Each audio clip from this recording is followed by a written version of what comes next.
Investigative reports in the New York Times reveal stunning new details about what might be in the Jeffrey Epstein-related FBI materials that Donald Trump's most loyal followers have been clamoring for. It starts with one of the most comprehensive explorations on that topic to date, from a 15-year public friendship to their falling out in 2004, and all the way through to last week.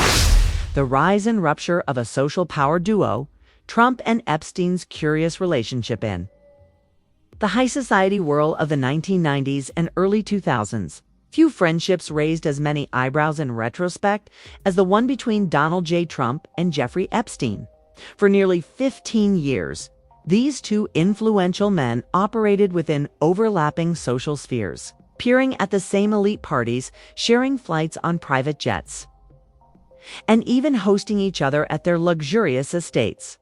The bond between Trump, then a prominent New York real estate mogul and tabloid figure, and Epstein, a mysterious financier with an unclear source of wealth, symbolized more than just friendship, which was a glimpse into the closed world of the ultra-wealthy. That world was marked by exclusivity, secrecy, and a disturbing tolerance for blurred boundaries, particularly where power and privilege met. Youth and exploitation. Mar-a-Lago, Trump's private club in Palm Beach, Florida, became one of the most visible stages of this alliance. The club frequently played host to glamorous parties filled with models, celebrities, and sports figures, events that Epstein often attended. Trump himself once remarked in a 2002 New York Magazine profile that Epstein was a terrific guy, and that he likes beautiful women as much as I do, and many of them are on the younger side. At the time, the comment passed with little public scrutiny. In hindsight, it reads as unsettlingly prescient. Their social overlap extended to private aviation as well. Trump and Epstein were both known to travel in luxury, and flight logs confirm that Trump was once aboard Epstein's private jet, although far less frequently than other figures in Epstein's orbit. Still, their association during these years paints a picture of mutual utility. Epstein gained access to high-profile networks, while Trump surrounded himself with the mystique of elite financial minds and influencers. However, by 2004, the once visible camaraderie between Trump and Epstein appeared to sour. Reports suggest that the falling out may have been over a business dispute or a conflict involving club politics at Mar-a-Lago. Some speculate it may have been connected to behavior Epstein exhibited that Trump allegedly found objectionable, though no single incident has been confirmed publicly. Later, Trump would claim he had banned Epstein from his club, referring to him as a creep.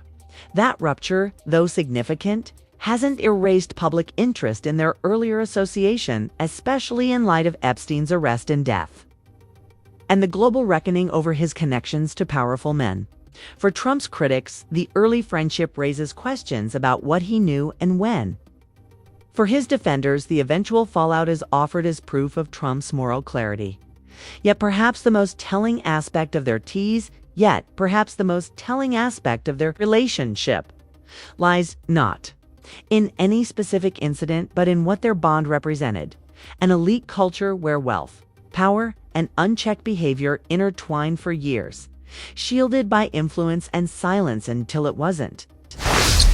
Look, in the course of a several decades-long Justice Department investigation, investigators are going to soak up all different sorts of tips, details, leads, and such. In the course of that, as this one woman tells her story, Maria Farmer's account, a glimpse into power, silence, and a chilling encounter in the vast web of testimonies and investigations surrounding Jeffrey Epstein. One woman's voice has stood out for its early warnings and courageous persistence. Maria Farmer.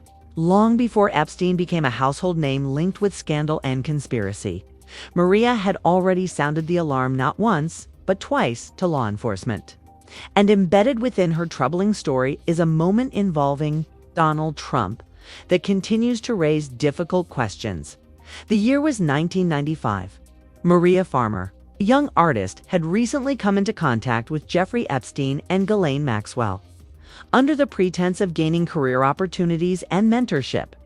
One night, according to Farmer, she received a sudden call from Epstein, summoning her to his Manhattan office late in the evening. She went, dressed casually in running shorts, unaware that this unplanned visit would become a memory burned in two.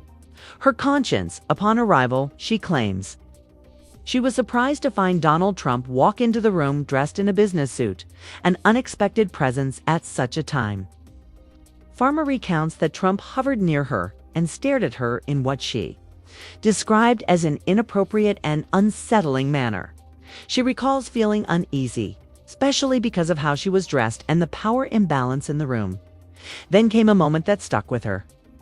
She said Epstein entered, noticed Trump's demeanor, and told him, No, she's not here. For you. The implication of that sentence, half dismissive, half revealing, left her unnerved. She says she then heard Trump make a remark indicating he thought she was just 16 years old, Farmer emphasized, both to the press and reportedly to the FBI, that Trump did not attempt anything further.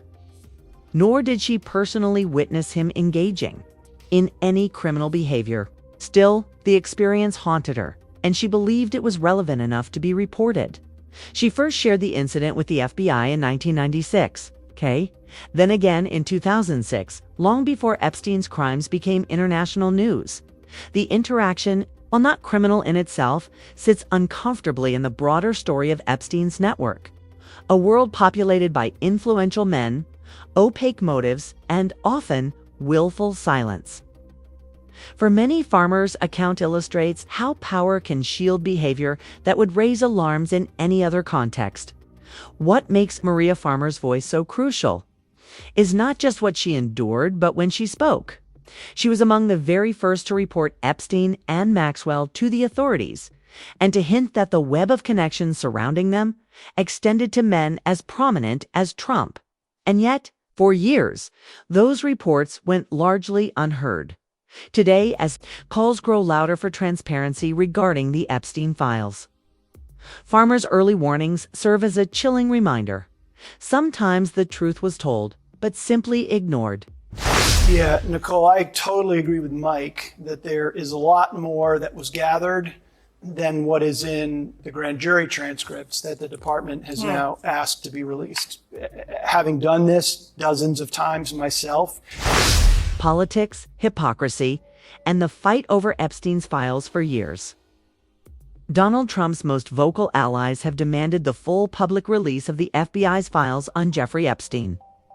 Conservative figures like Kash Patel and Dan Bongino have led the charge, claiming that transparency is essential to expose the elite figures who associated with the now-deceased convicted sex offender.